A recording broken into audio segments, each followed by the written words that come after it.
जय श्री राधे कृष्णा। हमारे YouTube channel में आप सभी का स्वागत है। आज हम अपने YouTube चैनल के माध्यम से श्रावण मास महात्म का 5वां अध्याय लेकर के आए हैं, जिसमें आपको श्रावण मास में किए जाने अनेक प्रकार के व्रतानुष्ठान और रविवार व्रत वर्णन में सुकर्मा द्विज की कथा सुनाएंगे। उससे पहले जिस किसी ने भी मेरे चैनल को सब्सक्राइब नहीं किया है तो कृपया उनसे अनुरोध है, चैनल को सब्सक्राइब करें और बगल में लगा घंटी का बटन अवश्य दबाएं, जिससे हम जो भी वीडियो बनाएं उन सभी का नोटिफिकेशन आपके पास में पहुंचे। लाइक करें और तथा शेयर भी करें। तो आइए आज हम सुनते हैं श्रावण मास के 5वें अध्याय की कथा। बोलो शंकर भगवान की जय। ईश्वर बोले कि हे सनत कुमार, करोड़ पार्थिव लिंगों के महात्म तथा पुण्य का वर्णन नहीं किया जा सकता। जब मात्र एक लिंग का महात्म नहीं कहा जा सकता तो फिर करोड़ों लिंगों के विषय में कहना ही क्या है। मनुष्य को चाहिए कि करोड़ लिंग निर्माण असमर्थता में 1,00,000 लिंग बनाए और 1000 लिंग या 100 लिंग ही बनाए। यहाँ तक कि एक लिंग बनाने में भी मेरी सनिध मिल जाती है। षडाक्षर मंत्र से 16 उपचारों के द्वारा भक्तिपूर्ण मन से भगवान शिव की पूजा करनी चाहिए। ग्रह यज्ञ के साथ उद्यापन करना चाहिए। उसके बाद होम करना चाहिए और ब्राह्मणों को भोजन कराना चाहिए। तो हे सनत कुमार, इस अनुष्ठान को करने वाले की अकाल मृत्यु नहीं होगी। वह व्रत बांझपन को दूर करने वाला, सभी विपत्तियों का नाश करने वाला तथा सभी संपत्तियों की वृद्धि करने वाला है। मृत्यु के पश्चात वह मनुष्य कल्प पर्यंत मेरे समीप कैलाशवास करता है। जो मनुष्य श्रावण में पंचामृत से शिव जी का अभिषेक करता है, वह सदा पंचामृत का पान करने वाला, गोधन से संपन्न, अत्यंत मधुर भाषण करने वाला तथा त्रिपुर के शत्रु भगवान शिव को प्रिय होता है। जो इस मास में अन्नोदान व्रत करने वाला तथा हविष्यान्न ग्रहण करने वाला होता है, वह व्रीहि आदि सभी प्रकार के धान्यों का अक्षय निधि स्वरूप हो जाता है। पत्तल पर भोजन करने वाला, श्रेष्ठ मनुष्य सुवर्ण पात्र में भोजन करने वाला तथा शाक को त्याग करने से शाक कर्ता हो जाता है। श्रावण मास में केवल भूमि पर सोने वाला कैलाश में निवास प्राप्त करता है। इस मास में एक भी दिन प्रातः स्नान करने से मनुष्य को 1 वर्ष स्नान करने के फल का भागी कहा गया है। इस महीने में जितेंद्रिय होने से इंद्रिय बल प्राप्त होता है।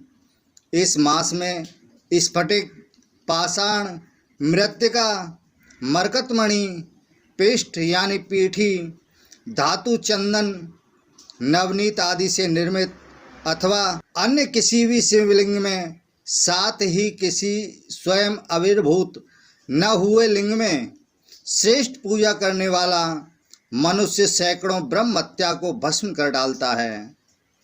किसी तीर्थ क्षेत्र में सूर्य ग्रहण या चंद्र ग्रहण के अवसर पर 1,00,000 जप से जो सिद्धि होती है, वह इस मास में 1 बार के जप से ही हो जाती है।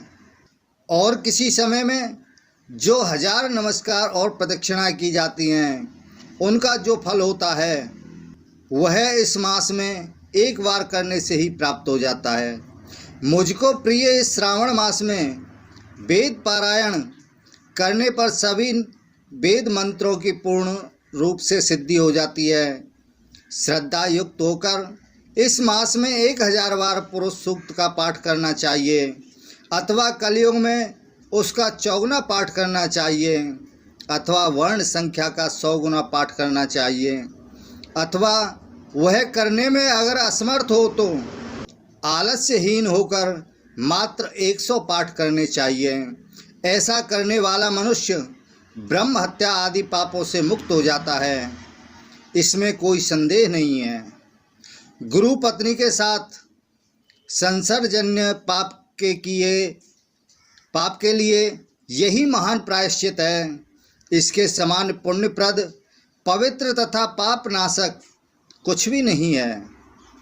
पुरुष सूक्त के जप के बिना इस मास में एक भी दिन व्यतीत नहीं करना चाहिए।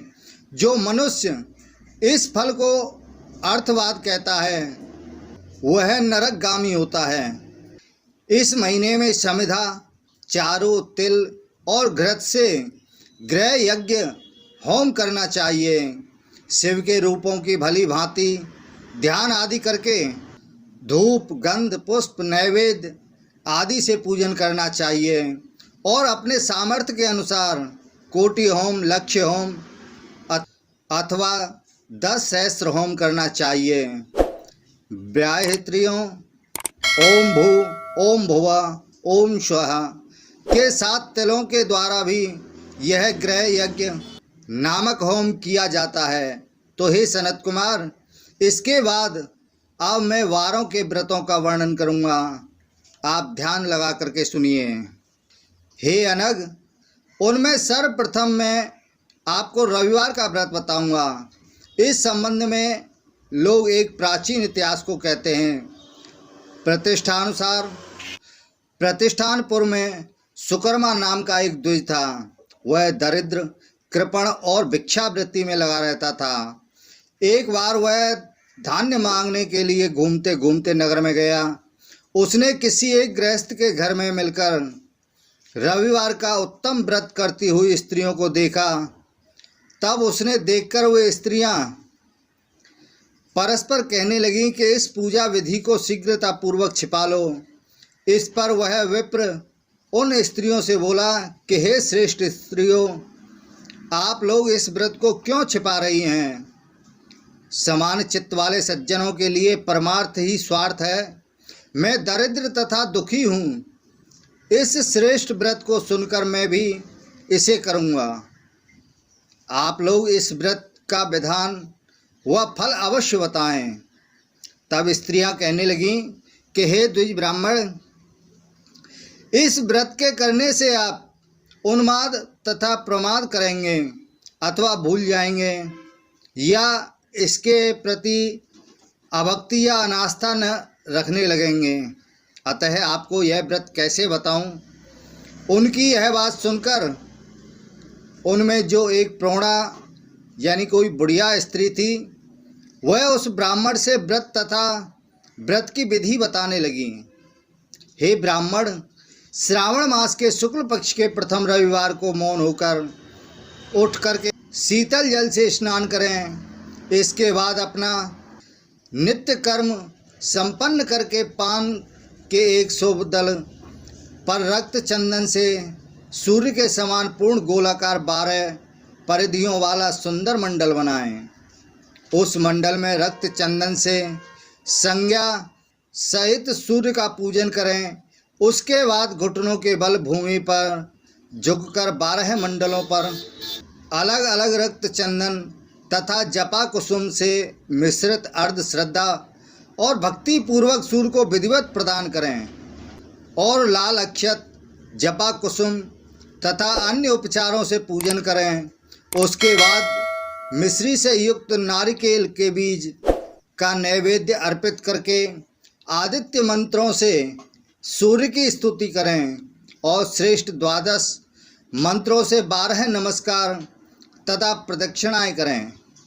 उसके बाद 6 तंतुओं से बनाए गए सूत्र में 6 ग्रंथियां बनाकर देवेश सूर्य को अर्पण करके उसे अपने गले में बांधें और पुनः 12 फलों से युक्त वायन ब्राह्मण को प्रदान करें।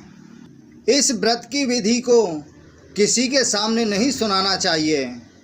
सो हे विप्र, इस विधि से व्रत के किए जाने पर धनहीन व्यक्ति धन प्राप्त करता है, पुत्रहीन पुत्र प्राप्त करता है और कोड़ी कोड़ से मुक्त हो जाता है।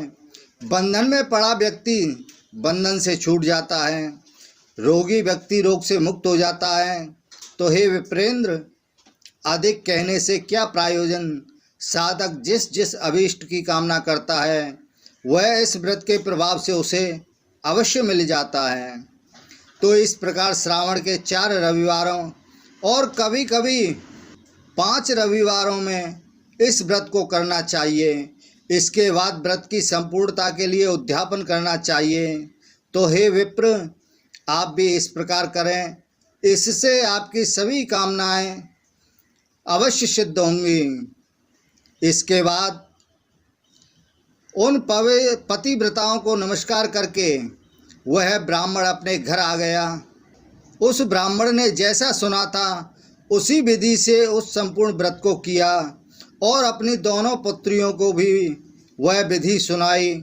उस व्रत के सुनाने मात्र से शिवजी के दर्शन से तथा उनके पूजन के प्रभाव से वे कन्याएं देवांगनाओं के सदृश हो गईं। उसी समय से उस ब्राह्मण के घर में लक्ष्मी ने प्रवेश किया और वह अनेक उपायों तथा निमित्तों से धनवान हो गया। उसी दिन उस नगर के राजा ने ब्राह्मण के घर से होकर राजमार्ग से जाते समय खिड़की में खड़ी उन दोनों सुंदर और अनुपमेय कन्याओं को देख लिया। तीनों लोकों में कमल, चंद्रमा आदि जो भी सुंदर वस्तुएं हैं उन्हें वे दोनों कन्याएं अपने शरीर के अवयवों से तिरस्कृत कर रही थीं। उन्हें देखकर राजा मोहित हो गए और क्षण भर के लिए वहीं खड़े हो गए। ब्राह्मण को शीघ्र बुलाकर उन्होंने दोनों कन्याओं को मांग लिया। तब उस ब्राह्मण ने भी हर्षित होकर दोनों कन्याएं राजा को प्रदान कर दीं। उस राजा को पति रूप में प्राप्त करके वे कन्याएं भी प्रसन्न हो गईं। वे स्वयं इस व्रत को करने लगीं और पुत्र पौत्र आदि से संपन्न हो गईं। तो हे मुने, महान ऐश्वर्य देने वाले इस व्रत को मैंने आपसे कह दिया। हे विधि नंदन, जिस व्रत के श्रावण मात्र से मनुष्य सभी मनोरथों को प्राप्त कर लेता है, उसके अनुष्ठान करने से वह फल का वर्णन कैसे किया जाए। तो इस तरह से इति श्री स्कंद पुराणे ईश्वर अंतर्गते सनत कुमार संवाद में श्रावण मास महात्म्य में प्रकीर्णन नाना व्रत रविवार व्रतादि कथनम नामक 5वां अध्याय संपूर्ण। बोलो शंकर भगवान की जय। तो आज के लिए बस इतना ही। जिस किसी ने भी मेरे चैनल को सब्सक्राइब नहीं किया है कृपया सब्सक्राइब करें और बगल में लगा घंटी का बटन अवश्य दबाएं, जिससे हम जो भी वीडियो बनाएं उन सभी का नोटिफिकेशन आपके पास में पहुंचे। जय श्री राधे कृष्णा।